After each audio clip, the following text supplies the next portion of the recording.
கர்த்தருடைய நாமத்திற்கு மகிமை உண்டாகட்டும். Praise be to the name of the Lord.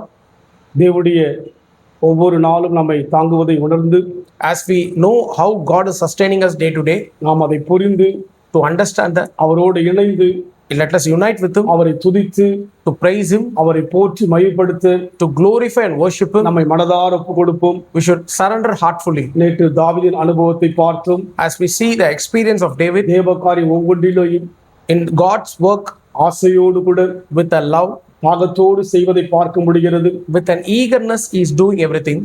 சுவைக்கின்ற ஒரு மனுஷனாக அவரை பார்க்க முடிகிறது. We can see He is the one who is tasting God's work. ஆலய அனுபவத்தில் அவர் சொல்கிறார், He is saying about the church work. நிலத்தையும் கொழுப்பையும் உண்டது போல அவருடைய சமூகம் இருப்பதாக. He is saying the Lord's presence is like a high feast with a fat. சுவைக்கின்ற அனுபவம். It is a tasteful experience. இன்றைக்கு நாம் வணங்குகின்ற அனுபவத்தில் செல்கிறோம். Today we are into a growing experience. அது எல்லோருடைய அனுபவம் தான். That is a common experience. உலகத்தில் இருக்கிற எல்லா மக்களும் அவர்களுடைய தெய்வங்களை வணங்குகின்றார்கள், வழிபடுகிறார்கள். All the people out in the world, they are serving some kind of gods. நாம் அப்படி அல்ல. But we are not like that. நம் தேவன் உயிருள்ளவராய் இருக்கின்றார். Our God is the one who is living forever. நம்மோடு கூட தொடர்ந்து இருக்கின்றவராய் விரும்புகின்றார். He is continually with us. உறங்காதவராய் தூங்காதவராய் இருக்கின்றார். He is the one who never sleeps nor slumber. போகும் பாதையெல்லாம் கூட வருகின்றவராக இருக்கின்றார். In wherever we are going, He is accompanying us. நம்மை ஒரு வழிநடத்துகின்றவராய் இருக்கின்றார். He is the one who is always leading us. அதனால் So நம் வாழ்க்கையிலே in our life, நாம் சுவைக்கின்ற மக்களாய் மாற வேண்டும். we should be a people who taste God's love. அது ஒரு மேலான அனுபவம். That is the greatest experience. நாம் எந்த அனுபவத்தில் இருக்கின்றோம்? In which experience we are right now. ஒரு குழந்தையானது படிப்படியாக வளர்ந்து கொண்டே இருக்க வேண்டும். A child will be growing in a stage by stage. அந்த குழந்தை வளர்ச்சி இல்லாவிட்டால், if the child didn't grow, அது பெற்றோருக்கு ஒரு பெரிய பாரம். it was a burden to a parents. அந்த குழந்தைக்கும் பெரிய பாதிப்பு. And the children also, it's a suffering for them. அதே வண்ணமாகதான் Like the same நாம் wise, கிறிஸ்துவுக்குள்ளாக பிறந்த மக்களாய் இருக்கலாம். we may be a newborn Christian. ஆலய காரியத்தில் அதிகமாக ஈடுபாடு கொள்கின்ற ஜனங்களாய் இருக்கலாம். We are the people who are more involved in church work. தவறாதபடிக்கு ஆலயத்துக்கு போகின்ற சாட்சியுள்ள மக்களாய் இருக்கலாம். Without fail, attending the church service with a testimony. அதோடு முடிந்து போகாதபடிக்கு Not only that, படிப்படியாய் வளர்ந்து கொண்டே இருக்க வேண்டும். we should grow step by step. நாம் வணங்குகின்ற மக்களாய் இல்லாதபடிக்கு, Not only we are the people who are worshiping God. நாம் தேவனை தேடுகின்ற மக்களாய் இல்லாதபடிக்கு, Not only we are the people who seek God. சுவைக்கின்ற மக்களான இந்த மேலான அனுபவத்தில் செலவு கொடுப்போம். We should have an experience to taste God's word in a growing life. அந்த அனுபவம் தான் That experience, அவர் நிழலுக்குள்ளாக தாவீது களி கூர்ந்ததாய் பார்க்கிறோம். that experience has made him to be rejoice in God's shadow. இந்த வேளையிலும் கூட நாம் தியானிக்கும்படியாக Today also let's meditate on God's word. 2 கொரிந்தியர் 12ஆம் அதிகாரம் 9ஆம் வசனம். 2 Corinthians chapter 12 verse 9. அதற்கு அவர், என் கிருபை உனக்கு போதும், பலவீனத்திலே என் பலன் பூரணமாய் விளங்கும் என்றார். ஆகையால் கிறிஸ்துவின் வல்லமை என் மேல் தங்கும்படி என் பலவீனங்களை குறித்து நான் மிகவும் சந்தோஷமாய் மேன்மை பாராட்டுவேன். And he said to me, my grace is enough for you, for my power is made complete in your weakness. Most gladly then will I take pride in my feeble body, so that the power of Christ may be on me. பழைய ஏற்பாட்டிலே தாவீதின் அனுபவத்தை பார்க்கிறோம்.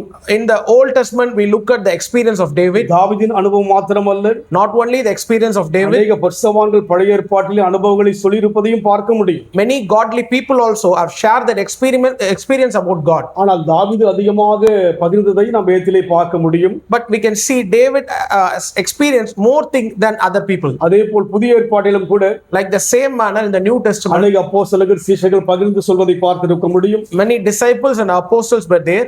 அனுபவித்து சொல்வதை பார்த்திருக்க முடியும். They have experienced and shared it with us. அந்த அனுபவத்தோடு தான் பவுலும் சொல்கிறார். With that same experience, Paul also is saying, அதற்கு அவர், என் கிருபை உனக்கு போதும், பலவீனத்திலே என் பலன் பூரணமாய் விளங்கும் என்றார். and he said to me, my grace is enough for you, for my power is made complete in your weakness.